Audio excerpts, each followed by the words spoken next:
Allez, place maintenant à regard croisé. On parle ce soir de cette alerte de l'Organisation mondiale de la santé qui met en garde l'Afrique contre une troisième vague de Covid-19. Nous serons du côté du Mali. Ensuite, la France met la pression sur l'armée malienne. Et le Tchad, des échauffourées entre des militaires et de jeunes recrues ont fait au moins un mort. Et à la fin, on va parler du Togo, évoquer la plateforme industrielle d'Aditi Copé, les enjeux, la portée donc de cette plateforme-là et autour du plateau pour faire le débat avec moi. Adam Adjronou, directeur de publication de Vision d'Afrique. Il est là. Bonsoir Adam. Bonsoir Samuel, bonsoir téléspectateurs et les téléspectatrices qui nous suivent de par le monde. Il y a également Louis Kamako, rédacteur en chef de Togo Breaking News.tg. Bonsoir Louis. Bonsoir Samuel, bonsoir à tous les téléspectateurs et téléspectatrices de New York TV. Bonsoir à tous les amis présents autour de la table. Et également Georges Hérault, acteur politique du Cercle des leaders émergents. Bonsoir Georges. Bonsoir Samuel, bonsoir à tous les téléspectatrices et téléspectateurs. Je voudrais profiter pour saluer M. Defalo Gabi qui m'a reçu tout à l'heure avant de rentrer dans votre studio. Vous savez, quand on revient de l'intérieur, on a des amis qui nous font beaucoup de choses, de belles surprises. Je voudrais les saluer, assez vieux, etc., avec Koku, pour l'accueil qui m'a été réservé tout à l'heure. Merci. D'accord. Et je pense aussi que vous avez un sujet qui vous tient à cœur et sur lequel on reviendra en fin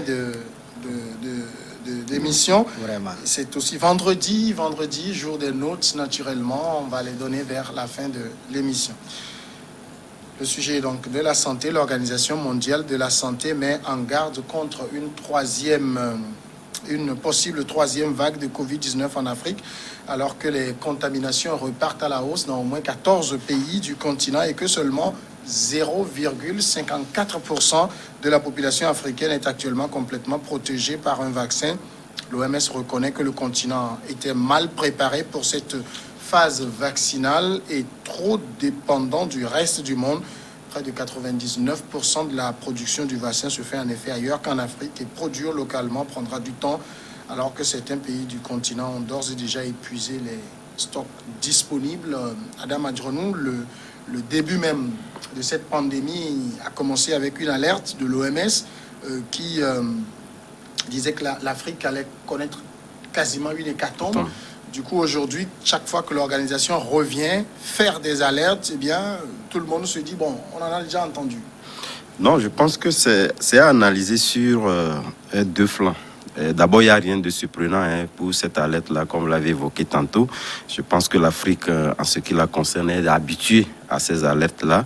Mais les dispositions pour se prémunir ou prévenir carrément donc, la maladie va d'un pays à un autre. Et chaque pays essaie naturellement de planifier et de toujours faire en sorte qu'il soit toujours aguerri. Et en témoigne le fait qu'on alerte toujours la population à pouvoir toujours continuer, quand bien même que la stratégie vaccinale aussi, c'est aussi un autre sujet qui est aussi d'actualité, est en cours. On essaie toujours d'appeler la population à toujours conserver ces mesures barrières-là.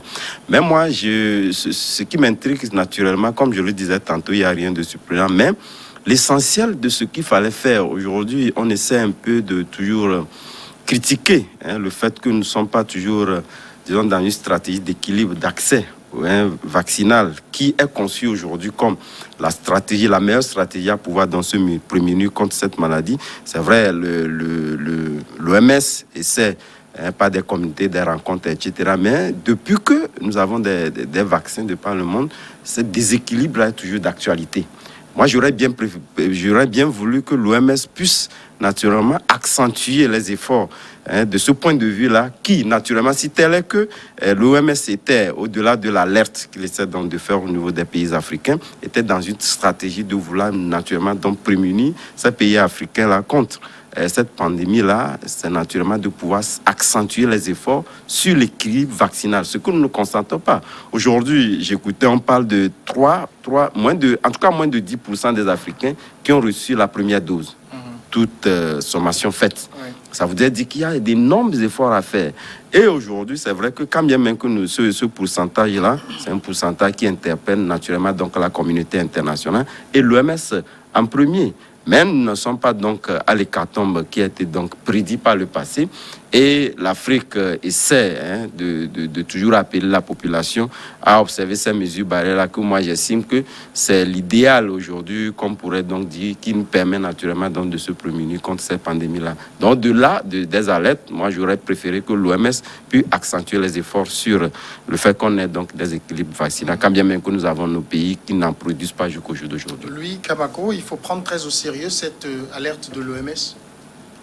Pour prendre au sérieux, je ne dirais pas tout de suite oui, parce que vous l'avez évoqué tout au début de l'émission en plantant le décor. Vous avez dit qu'au début de la crise, on nous a promis une hécatombe ici en Afrique.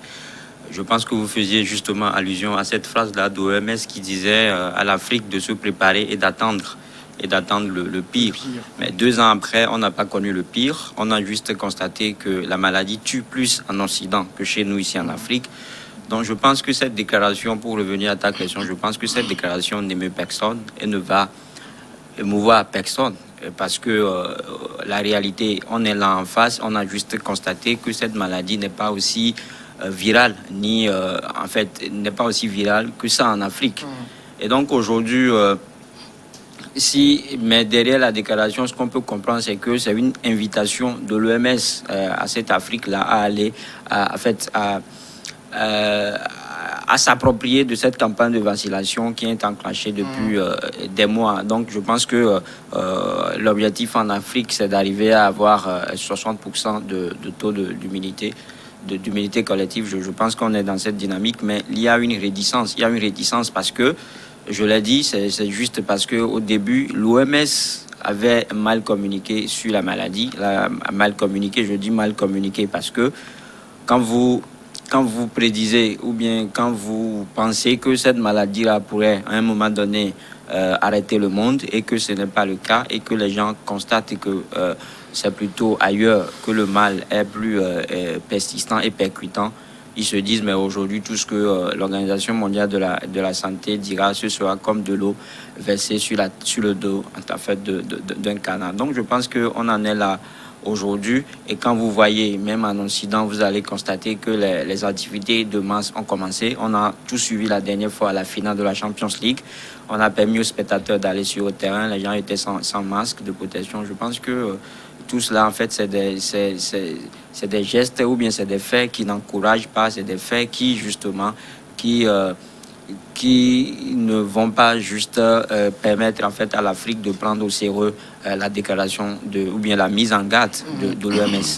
Et si, Georges Hérault, et si l'OMS était plutôt agacé du retard de la vaccination en Afrique que par autre chose? Ce qui est aujourd'hui, je voudrais un peu revenir en arrière, c'est que, vous savez, aujourd'hui avec ce qui se passe avec la maladie coronavirus, ça permet à l'Afrique de prendre conscience de la disparité qui est au niveau avec les autres continents. Et ça nous permet aussi de savoir que désormais, il faut toujours aller avec les solutions endogènes. Et comme Adams l'a dit, les autres continents ont un taux plus élevé en matière de vaccination plus que l'Afrique, alors que toutes les alertes possibles se concentrent surtout en Afrique, et on voit le taux de décès alors que ailleurs les gens meurent plus que chez nous en Afrique.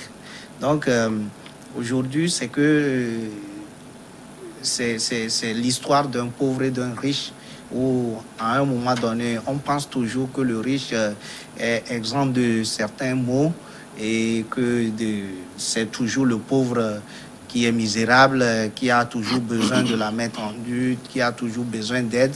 Et donc, c'est ce qui fait que à chaque moment, l'OMS nous considère comme cet orphelin-là qui n'a personne, à qui il faut toujours donner des informations, comme les alertes, comme les instructions à suivre pour ne pas tomber dans d'autres malheurs qui nous frappent déjà.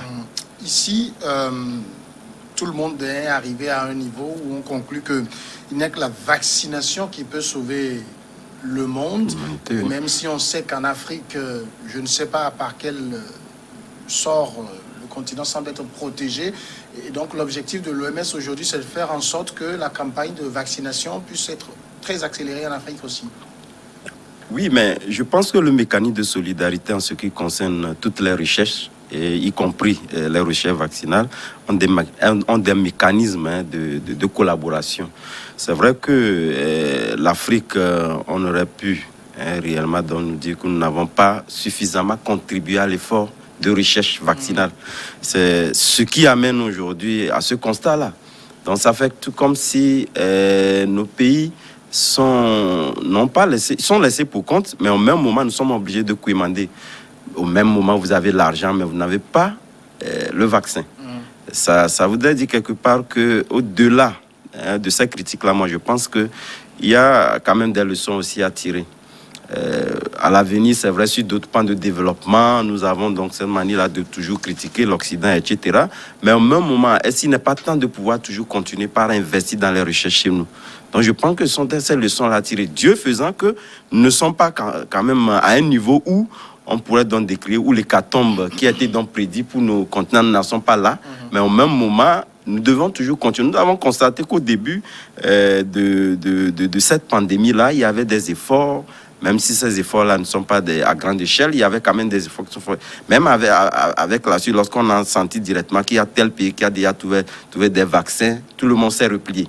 Et la vie a continué tout comme si on était à une période normale. Donc nos pays n'ont plus investi. Dans les budgets, vous constaterez que soit au Togo, partout ailleurs, on n'a pas vu des budgets qui sont réellement des budgets lourds affectés à la recherche pour permettre à ce que, quand même que chemin faisant, puisque c'est vrai qu'on a crié qu'il faudrait réellement donc faire en sorte que les pays puissent avoir la possibilité de produire ces vaccins-là.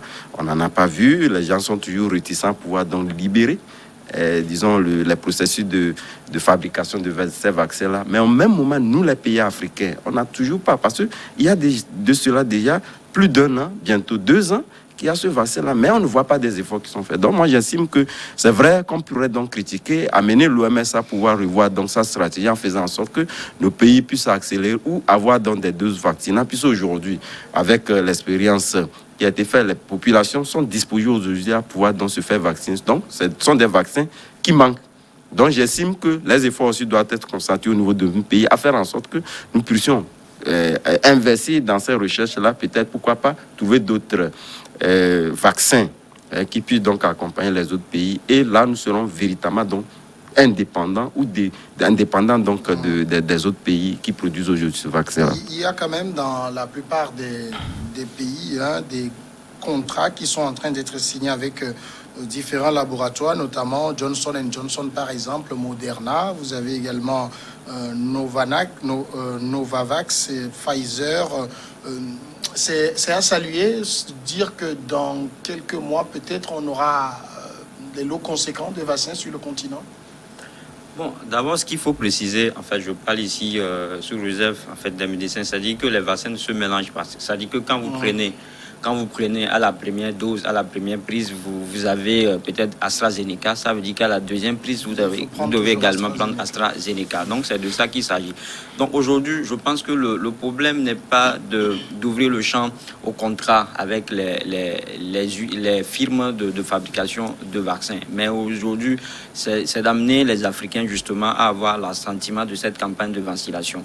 Et je pense que jusque-là, ça va toujours peiner parce que beaucoup même de nos autorités en fait n'approuvent pas, même si ça dit que même si publiquement elles ne le disent pas, mais dans les colis, je pense que c'est des gens qui ne sont pas totalement d'accord pour ces vaccins.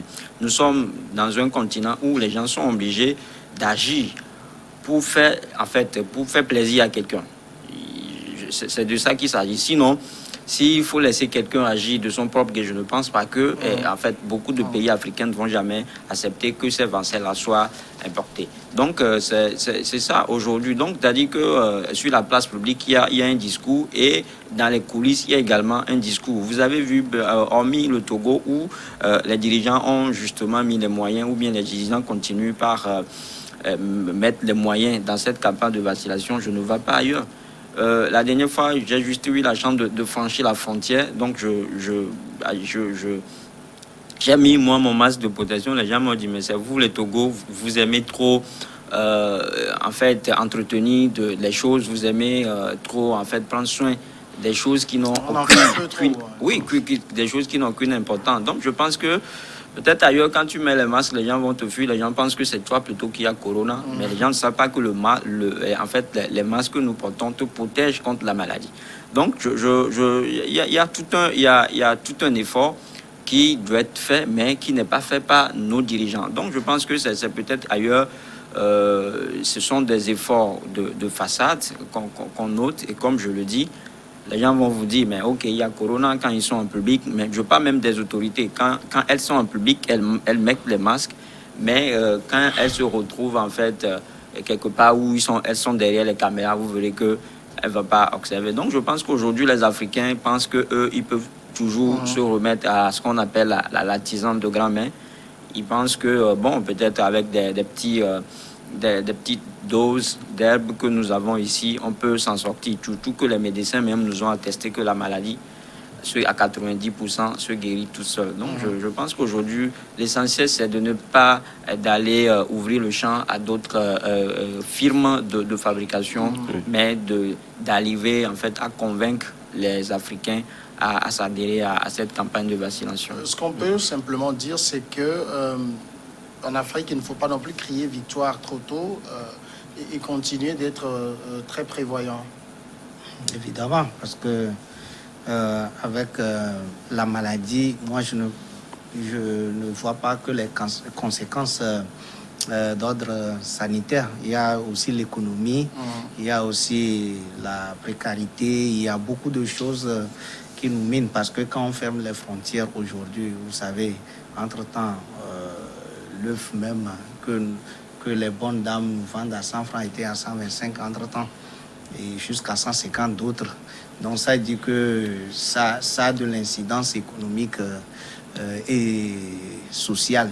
Donc aujourd'hui, on ne peut même pas crier.